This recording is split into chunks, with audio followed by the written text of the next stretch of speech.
Olá, sejam bem-vindos ao canal Odisseia de Literatura Fantástica. O meu nome é Duda Falcão e hoje eu venho aqui conversar com mais um autor, amigo e que escreve ficção científica e literatura fantástica. Estamos fazendo diversos vídeos aqui, pois este ano, 2023, a Odisseia de Literatura Fantástica volta a ser presencial, dia 7 e 8 de outubro, aqui na cidade de Porto Alegre. Mas não é, eu também vou continuar fazendo alguns vídeos, alguns bate-papos aqui só para já ir esquentando as turbinas. Então, convido para participar dessa conversa meu amigo Alexei Dudsworth.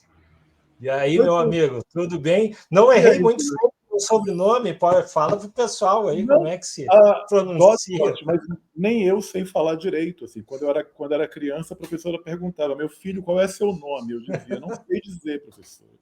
Bom, Então, isso não, quanto a ótimo. isso, não se preocupe.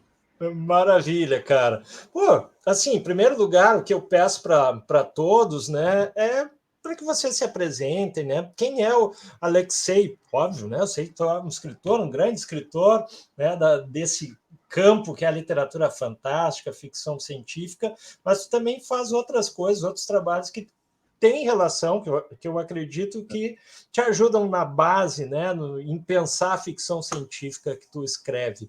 Conta um pouquinho para nós sobre isso.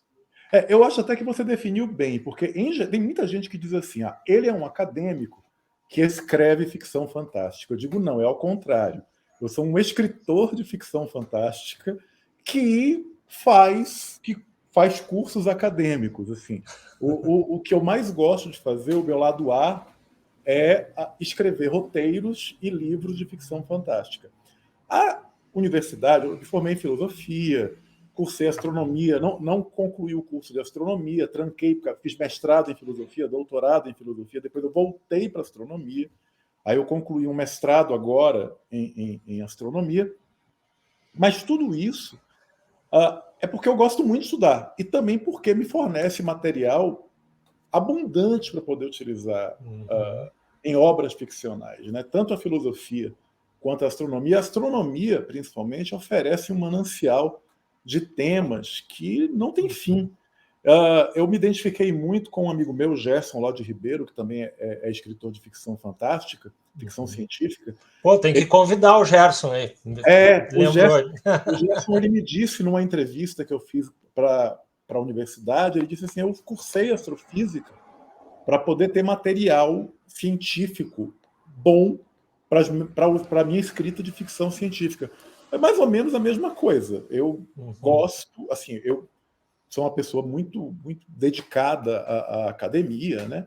Assim, e acho que até por conta disso, por não ser o que eu chamo de minha atividade principal, apesar de desempenhar papéis acadêmicos, eu coordeno um grupo de pesquisas na Unifesp e tal, eu levo a coisa com leveza. Por isso que eu digo assim, meu mestrado, doutorado, tudo foi muito tranquilo. As pessoas falam assim, nossa, mas você não teve nenhum estresse, mas justamente porque eu estava fazendo aquilo como um hobby.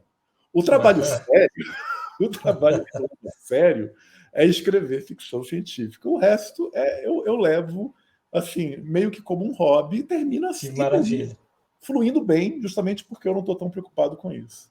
Ah, e aí acaba virando uma coisa mais orgânica. Bom, tu falou em filosofia. Tem alguma linha em especial que tu segue? De Cara, eu gosto filósofos e tal? eu gosto muito dos contemporâneos, eu não sou muito de filosofia antiga. Isso é até uma brincadeira entre pessoas que estudam filosofia, que é assim, como seria, quem você encontraria, quem você gostaria de conhecer dos filósofos que já faleceram? E eu sempre dou nomes de pessoas que morreram há pouco tempo, tipo Foucault, Hans Jonas, Uhum. mas você não teria vontade de encontrar Aristóteles, Platão? Eu digo assim, até teria. Só que eles se beneficiariam de mim, e não é de mim, de meu vizinho, que não é formado em nada, muito mais do que eu me beneficiaria deles. Porque o que eles teriam de informação que a gente poderia passar é que a gente tem essa tendência de pensar nos filósofos antigos como assim, as almas mais sábias. Uhum. Não. Qualquer pessoa hoje em dia tem mais conhecimento do mundo do que Aristóteles e Platão. Sem de forma nenhuma tirar o grande mérito deles, foram Uhum. gênios na época deles. Mas eu gosto muito dos contemporâneos. Eu gosto muito de bioética. O meu ramo principal, que eu mais gosto de filosofia, é bioética, por um motivo muito concreto. De todas as correntes filosóficas, a bioética ela é a mais pé no chão, é a que se preocupa com o mundo. Várias outras correntes filosóficas estão muito preocupadas com abstrações, e, para mim, a filosofia só tem interesse pela filosofia se ela tiver utilidade no sentido de pensar um mundo melhor.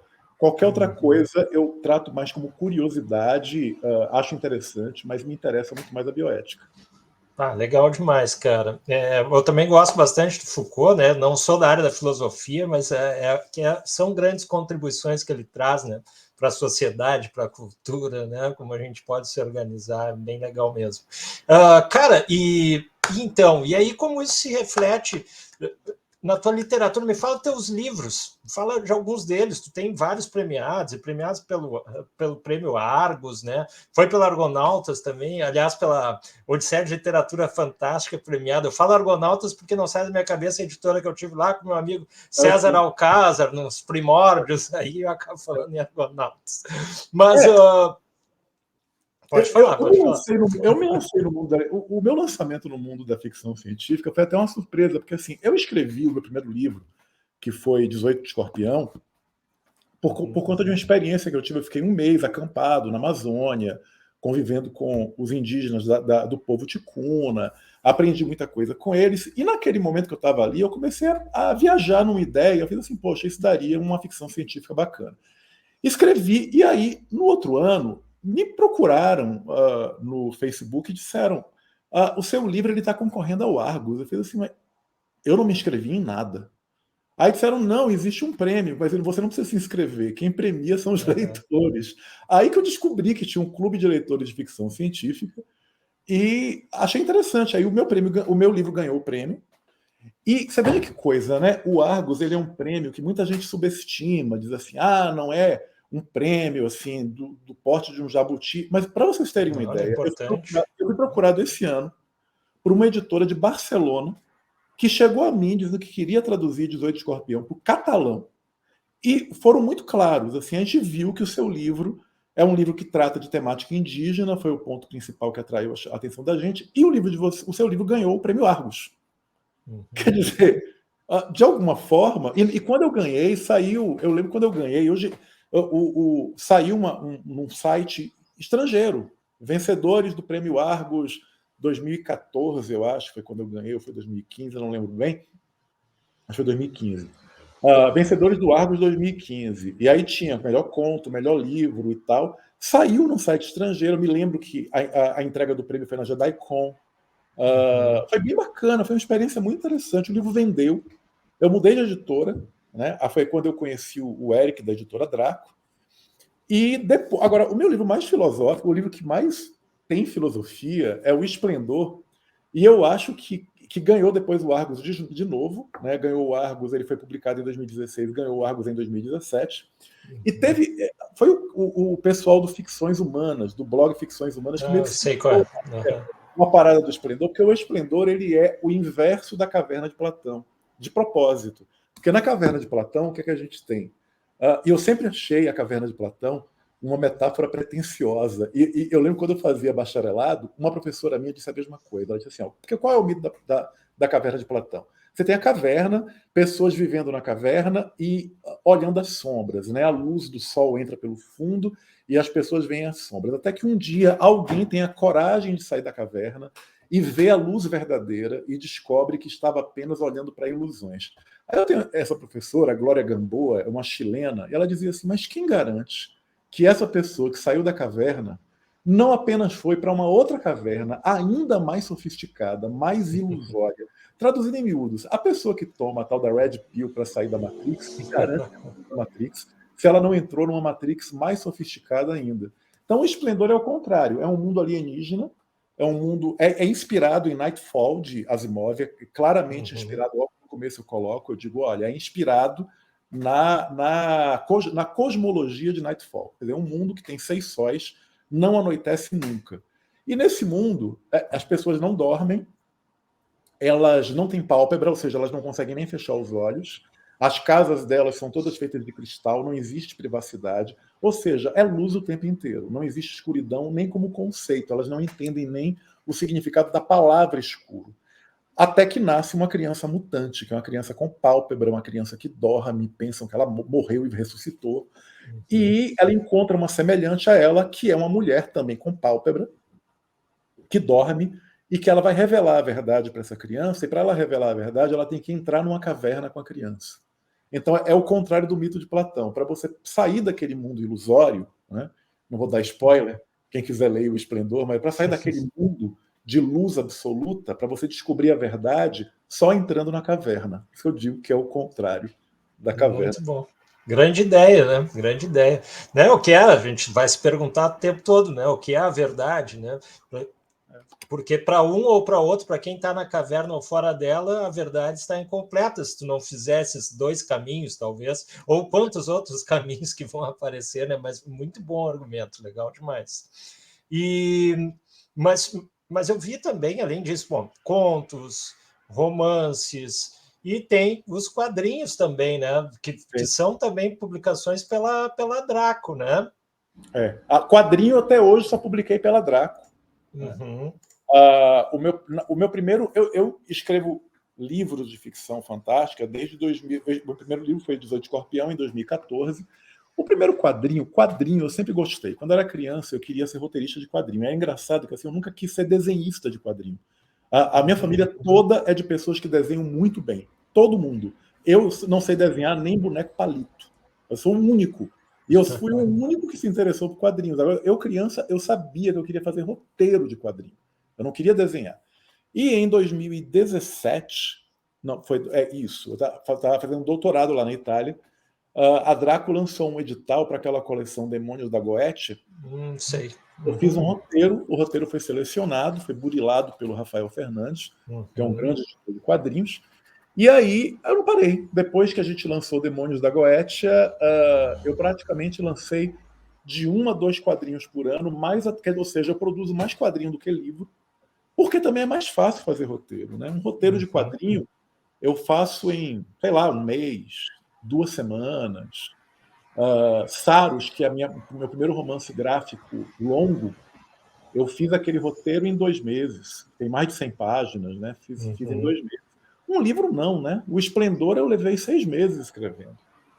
Então, o livro é uma coisa bem diferente. Dá mais trabalho, né? Claro, e o quadrinho também vai ter uma dinâmica. Agora não me lembro se tu faz com os mesmos ilustradores ou vai mudando, né? Porque depois também a gente vai conhecendo o ilustrador, fica até mais fácil, né? Eu tendo a maioria dos meus trabalhos é feito com um ilustrador daqui de São Paulo, que é o David Arievilo. A gente trabalhou juntos em já vários contos curtos. A gente só trabalhou junto em conto curto. Né? A gente nunca a gente fez até juntos uma obra chamada Inferno, mas também é relativamente curta, são 48 páginas. Né? Para efeitos de quadrinho longo, alguns editais como o PROAC consideram que tem que ter no mínimo 49 páginas. Mas a maioria dos meus trabalhos foi com o David. Já Saros 136, que foi o que ganhou o Odisseia Fantástica ano passado, fiquei muito contente. Opa, que legal, cara. Parabéns, tivemos bastante inscritos aí. Eu vi. Esse daqui foi com o Ioannis Fiore. Achei lindo o trabalho. O trabalho dele é incrível. Quando eu me reuni com o Rafael para poder apresentar o roteiro de Saros, porque ele disse, olha, tá na hora da gente fazer um romance gráfico longo, só seu. E a capa, eu acho a capa uma coisa de louco. Eu amo essa capa.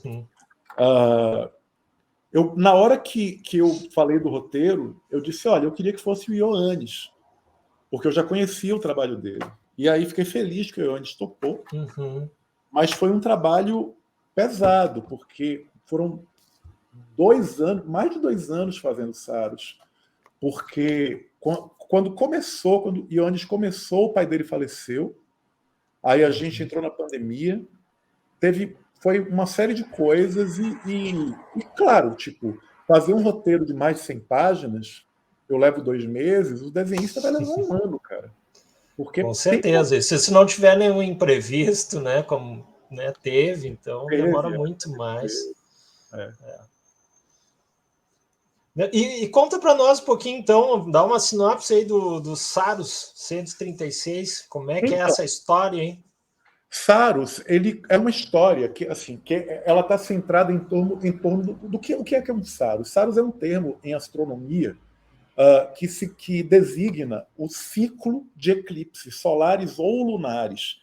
Então, toda vez que acontece um eclipse, se acontece um eclipse, sei lá, hoje, você sabe que daqui a 18 anos, 11 dias e 8 horas, ou são 8 dias e 11 horas, não lembro direito, mas assim, 18 anos, X dias e X horas, redondinho, acontece outro eclipse igual. Só que em outro canto do mundo.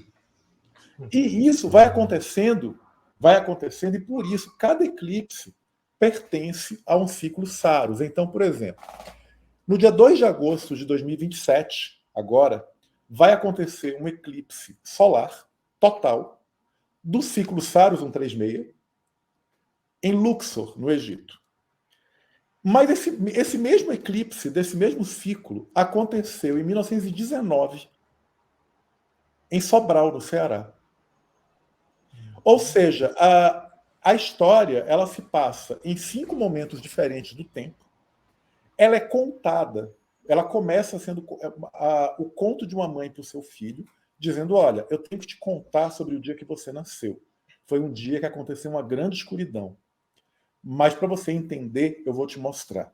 Aí ela começa a mostrar histórias de tempos diferentes. Então o leitor ele vai lendo e fala assim: mas o que isso tem a ver? A gente tem um homem escravizado em 1865, a gente tem astrofísicos vindo para o Ceará em 1919, a gente tem um astronauta numa base lunar em 2045 e a gente tem uma geneticista numa ilha artificial em 2135. Então a gente já sabe que essa mãe está contando essa história para essa criança num futuro ainda mais distante. Que ela está dizendo: meu filho, tudo que eu estou te mostrando é passado. E apesar de serem tempos completamente diferentes e personagens que não têm como se encontrar, eles só têm uma coisa em comum: eles estão prestes a 3 ou 4 dias de testemunhar um eclipse solar total do mesmo ciclo Saros 136, o mesmo. E aí o que acontece é que, bem, quando ocorre o eclipse, ocorre um fenômeno. E tem um problema nessa história, né? Cada um desses personagens está enfrentando um problema. A gente tem, no século XIX, um homem negro que está fugindo da escravidão. A gente tem, em 1919, um astrofísico. O problema de 1919 é o problema mais homem branco hétero possível. É um astrofísico inglês que está passando mal de tanto calor do Ceará. Ele não tem exatamente um problema. Ele está ali reclamando de mosquito e de calor. Ele está ali para poder fazer essa observação astronômica. Em 2045, a gente tem um problema sério, que é um cometa que está vindo na direção da Lua e vai destruir toda aquela base lunar e as pessoas têm um tempo para evacuar, né? E em 2135, a humanidade acabou, tipo, os continentes foram todos inundados por uma chuva que durou 80 anos, sobrou uma ilha, que é artificial ainda por cima, tem uma praga que está matando todo mundo, e uma médica precisa fazer remédios, mas não tem mais biodiversidade no mundo para ela poder fazer remédio. Então, cada um deles tem um problema, e esse problema vai ser resolvido no eclipse. E aí é porque acontece um fenômeno que você pode explicar pela ciência, mas você pode explicar pela magia, né? Eu coloquei de propósito essa ambivalência, né? Tipo assim, o que é que faz gerar o fenômeno? É a ciência? É a magia? A magia é ilusória? São as duas coisas. E aí é isso. Aconteceram algumas coisas muito legais quando eu escrevia Saros 136. Bem, uma coisa que muita gente não sabe é que a Saros foi patrocinada pela Secretaria de Cultura do Estado de São Paulo, ganhou o edital PROAC em 2020. Né? Ela foi toda financiada pelo PROAC. Então eu sempre tenho que agradecer a Secretaria por isso, porque foi realmente deu para poder Com pagar aí certeza. de direito, conseguir me pagar, né? Foi o único roteiro Claro, trabalho de todo mundo, né? Do roteirista, do ilustrador. que eu digo assim, ó, literatura não dá dinheiro, quadrinhos não dá dinheiro, às vezes dá, mas quando você tem um edital, e por isso é importante que o governo federal e os governos estaduais e municipais façam esses editais, eu digo Certamente. assim, o PROAC, que é restrito para quem mora em São Paulo. É um edital que um escritor ele pode fazer, propor um livro. Se o livro dele for financiado, ele ganha 50 pau, assim, na lata, 50 mil. Claro que esses 50 mil ele vai ter que usar para imprimir o livro, mas sei lá, ele vai gastar o quê? 12 mil para imprimir o livro? Os outros 38 mil são dele, é o pagamento dele. Aí dá para viver, quer dizer, dá para você ganhar Sim. algum dinheiro. E o pagamento para o escritor ou para todo mundo que está envolvido é um investimento, né? Investimento, Claro, né, em profissões que são extremamente importantes, né? Que trazem claro. conhecimento, cultura, que vão para as escolas, né? É. Então, a gente precisa estar sempre, na verdade, instigando os governos, né, a que façam esse processo, né? Os governos das prefeituras, do estado, né, o federal, né? Tanto que Saros foi a primeira ficção, o primeiro quadrinho de ficção científica que foi aprovado pela coordenação pedagógica da Fundação Casa, que é ela é a reformulação da FEBEM, né? Ela acolhe jovens infratores e tem 117 bibliotecas nessas unidades que acolhem adolescentes que estão cumprindo regime de internação porque cometeram delitos e crimes. E foi para cada uma, a gente distribuiu, tem um exemplar de Saros em cada uma dessas bibliotecas. Né? E eu estava falando do que eu descobri quando eu fazia pesquisa para poder fazer essa história, eu descobri uma coisa muito bacana, porque assim, a única coisa absolutamente verdadeira em Saros 136 é que em 1919, de fato, um grupo de astrofísicos ingleses e americanos veio para o Ceará, foi para Sobral, fazer a observação de um eclipse para poder tentar provar uma hipótese de Einstein. Isso aconteceu. E foram para Sobral. Eu descobri duas coisas muito arrepiantes. Uma foi que eles não ficaram hospedados no hotel. Eles ficaram hospedados na casa do tio de meu avô, Vicente. Olha, Porque o meu avô era deputado. E naquela época em Sobral, os hotéis não tinham geladeira. Não tinham ar-condicionado. Não tinha ar-condicionado. Não tinha, não tinha geladeira. E alguns poucos hotéis tinham mosquiteiro. E eles tinham muito medo que os cientistas viessem e fossem picados e contraíssem malária, essas coisas, né? E aí, a casa do tio do meu avô era uma casa, era uma fazendona, na verdade, e eles ficaram hospedados lá e o meu avô estava lá. Meu avô tinha 5 anos. Aí eu coloquei o meu avô na história. Meu avô é um menino de 5 anos que está fazendo aviãozinhos de papel que no ótimo, que e legal. o tio dele fala: Moacir, não perturbe as visitas. É o meu avô que tinha 5 anos. Grande homenagem, muito legal. Pô, isso que é a vantagem de ser o escritor, né? A gente faz o que tem vontade, oh, coisa boa, que legal. Inclusive, quando alguém faz mal pra gente, vira personagem também. Ah, vira, vira. Muitas vezes morre. Sim, sim. Cara, mas e tu falando da tua história, ela tem bem o princípio assim do, né? Tu comentou sobre essa questão do final, né? De ficar entre uma coisa entre a magia e a ciência. É bem a questão do campo do fantástico, né? O fantástico século XIX é exatamente essa coisa da dúvida, da incerteza, né? Para que caminhos, né? Nós vamos seguir aqui. Então, eu acho que isso é ótimo, dá um tom de pergunta para o leitor, né? Em que ponto que nós podemos levar essa história. Então, não é por acaso aí que foi também premiado pela Odisseia, né? Um grande trabalho. Bom, a gente já está chegando no final do nosso tempo, mas, Alexei, seguinte, me diz assim, se é que tu pode, né? O que tu tá para publicar esse ano? Alguma coisa de quadrinhos, romance, contos? Tá aí com a Draco? Tá com mais alguma editora? Como é que andam as tuas produções aí? Então, em termos de quadrinhos, tem 2 quadrinhos que lançam esse ano. Um pela Draco, que já inclusive amanhã encerra a campanha do Catarse, que é o 1984, Brasil, Distopia e Paranoia, que é uma coletânea de contos baseados na obra do Orwell, 1984, e localizando, né, toda aquela viagem paranoica de 1984 no Brasil. Eu tenho um conto que se passa em 1984, no Brasil, com a campanha das diretas já. Foi um conto desenhado pelo Will Silva, que eu gostei muito de trabalhar com ele. Chama Contrafactual. Ele é um conto de passado alternativo. Assim, não é um futuro alternativo, é um passado alternativo. E se o jogo político que a gente conhece da história do Brasil não tivesse acontecido do jeito que aconteceu, né? E apenas uma pessoa lembrasse, olha, as coisas não aconteceram desse jeito, eu estou ficando louco, mas a história não foi bem assim. Esse lança agora esse ano, tá com a campanha no Catarse. Tem um outro, esse a gente está trabalhando desde 2021, e é uma alegria trazer esse trabalho, que é, para mim, o grande trabalho de quadrinhos que eu vou fazer esse ano, que é Confissões da Bahia em quadrinhos. O que é que constitui? Eu peguei todos os processos e confissões do povo que morava na Bahia no final do século XVI, quando a Inquisição veio ao Nordeste. A Inquisição portuguesa mandou um inquisidor para o Nordeste para ameaçar as pessoas. Você tem 30 dias para confessar e para apontar o dedo. Quem não fizer isso vai processado. E aí um monte de gente foi contar coisa dos outros ou de si próprio.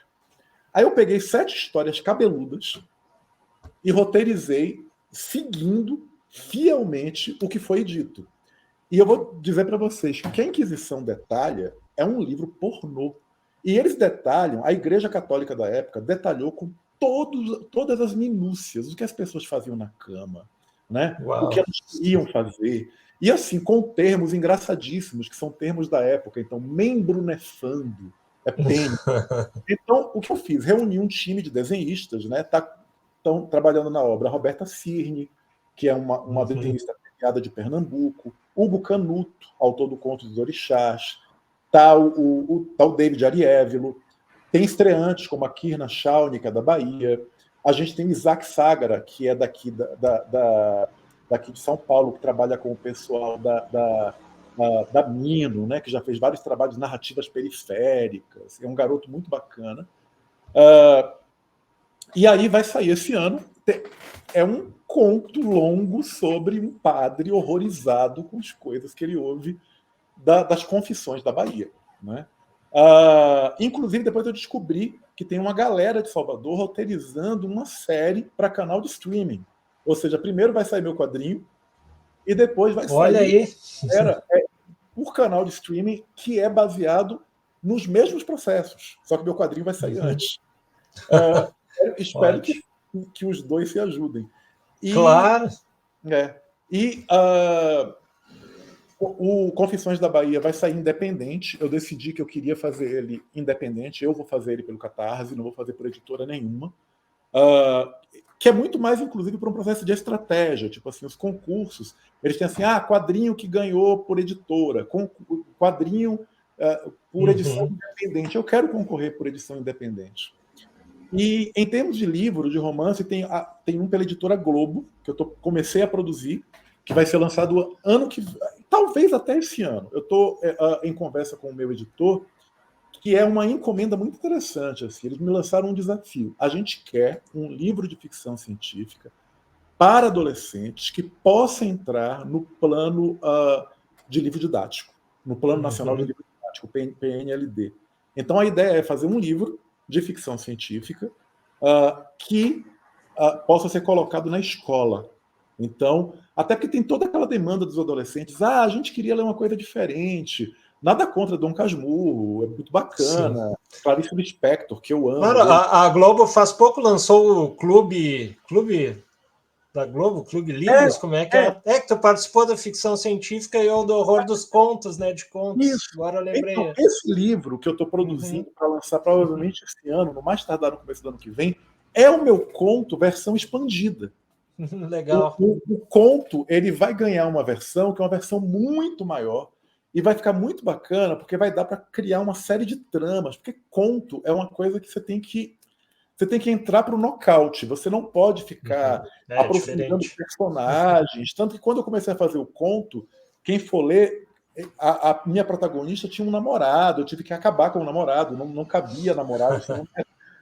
No livro, não. No livro ela vai poder ter namorado, vai poder ter toda uma dinâmica da relação. E o nome do livro talvez venha a ser Fim dos Tempos, como foi o nome do conto, mas a gente está pensando ainda. Mas por enquanto, o título provisório é Fim dos Tempos, e é um livro para, assim, apesar de ser um livro para o público adolescente, eu acho que um adulto vai gostar. É porque para poder fazer para adolescente, eu tenho que algumas coisas não podem ter no livro, né? Não pode ter assassinato, não pode ter sexo explícito. Então tem coisas que não vão ter para que um adolescente de 14, 15 anos possa ler, né? Mas eu acho que os adultos vão gostar também. Posso dizer qual é o tema. Anos atrás, apareceu um objeto que muita gente, chamado Oumuamua, né? Batizaram de Oumuamua, que é um tema havaiano que significa mensageiro que chega primeiro. Alguns astrofísicos disseram, olha, eu acho que é uma nave. Eu não acho que seja um asteroide ou um cometa, acho que é uma nave. E até hoje tem astrofísico que bate pé dizendo, olha, eu acho mais provável que seja uma sonda do que seja um corpo natural, como, por exemplo, o Avi Loeb, que é um astrofísico de Harvard. Ele bate pé, ele diz, olha, tem tudo para ser uma sonda. O meu conto, que vai virar livro, é e se o Oumuamua for mesmo uma sonda? Então... Imagina.